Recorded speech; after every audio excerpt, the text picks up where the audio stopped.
is the case that even in a hierarchy that's functional, the thing can go sideways, and it does. You know, you get companies that get too big, they start to get corrupt. People who play politics and who are good at manipulating start to rise up the hierarchy. The structure stops performing its function, its useful function in the way that it should. It starts to degenerate, but generally then it dies. You know, like the typical Fortune 500 company only lasts 30 years, and the typical family fortune only 3 generations. It's not that easy to keep a functional enterprise going. You have to be awake. And so, no, it's not an oppressive patriarchy, our culture. That's wrong. It's based on competence, fundamentally. Imperfect as that is, it's not like we don't make hiring mistakes. It's not like there aren't people who are foolish and blind and hire and fire based on attributes that have nothing to do with competence. But that's a sign of the deterioration of the system and the corruption of the system, and not an indication of its fundamental function. And it's also the case that, and this is partly what I tried to outline in Rule 1, which is pretty much the rule we're going to discuss today. Part of your goal, if you want to take your place in the hierarchy properly, is to be a good person.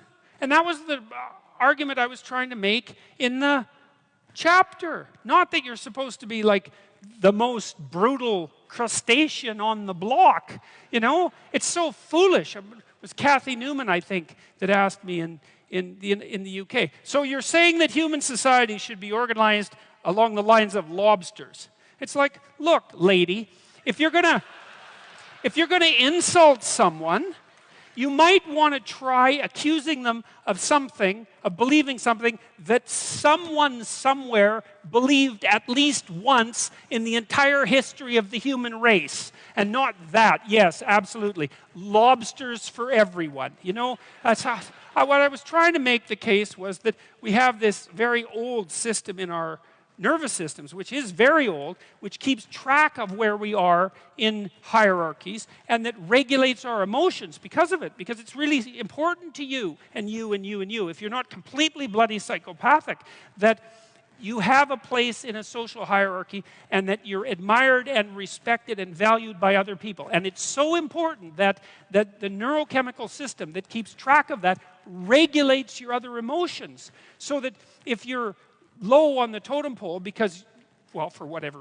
the reason happens to be, sometimes you deserve it, sometimes it's accidental, sometimes you've been hurt. There's lots of ways that this can happen.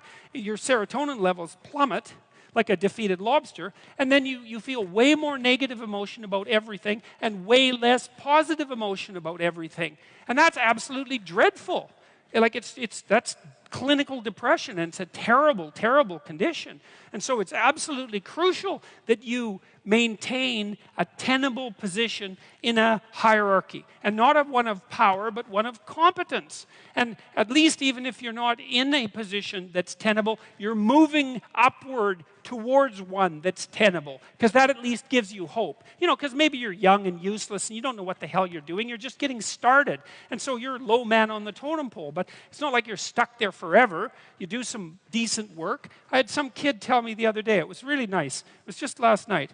I was at a comedy show I went to here, and a lot of the comedians knew us. Dave Rubin and I went in there, and so a lot of them knew us, which was quite interesting. And one of them said, God, you know, I was in a rough shape 2 years ago. I was just getting married. I just got married, and I was nihilistic as hell and depressed and bitter, and things weren't going well for me at all. And I was unemployed, and one of my friends got me a job. And he said, I didn't really like the bloody job. I didn't want to have the job, and I was kind of dragging my ass to the work and not doing it well. And I listened to one of your lectures, and it said, look, if you haven't got anything going for you, but you have a job, don't quit your job. Whether you hate it or not, it's like, man, that's what you're hanging on to the edge of the world with your fingertips, you know? Don't let go. Oh, if you can find a better job, okay, fine. But you don't just quit, because then what? You're done. And he said, and another thing that I had mentioned was, why don't you just try to work as hard as you can at your damn job for like 6 weeks, right? All flat out. You know, if you work 10% longer hours, you make 40% more money. That's something worth thinking about. You know, you've got a job, maybe you show up 15 minutes early and you leave 15 minutes late. You know, and you actually work and your boss notices, because he would probably notice, and then maybe someone's going to get promoted, and maybe it'll be you, because something's going to tilt the scales, and that little extra bit of work done without cynicism and resentment might be enough.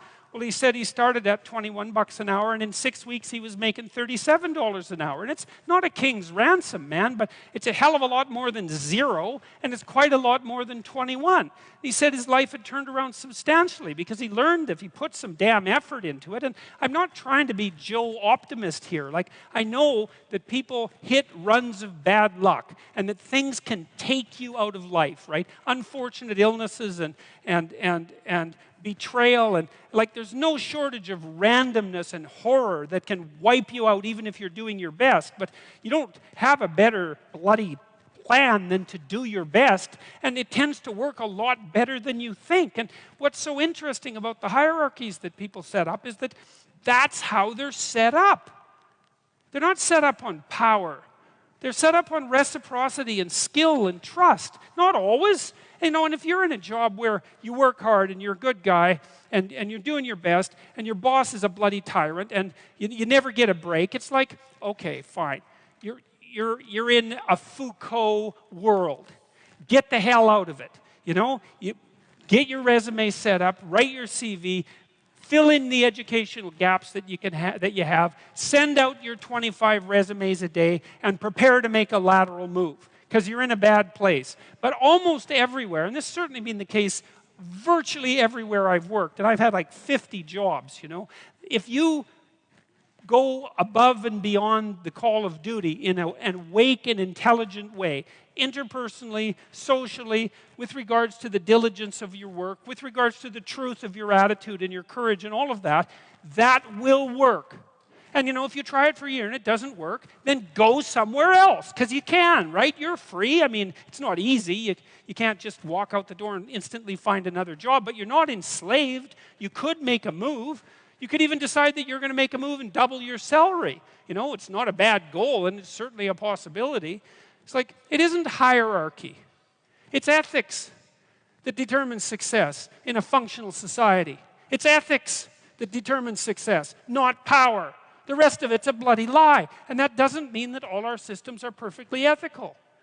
You know, you got to be awake. If you're in a system, there's going to be some corruption in it. Part of what you're supposed to do is keep your damn eyes open for the corruption and your mouth speaking truth, so when the corruption starts to take root, you object to it so the whole damn system doesn't turn into a pathological power play. And that's part of your ethical responsibility as a conscious being, an ethical being, a religious being for that matter, and a citizen. You know? And you're charged with that. That's why you vote. That's why you're the cornerstone of your state, man. You're the what would you call? You're the wellspring of the ethical actions that replenish the dying world. That's what you are.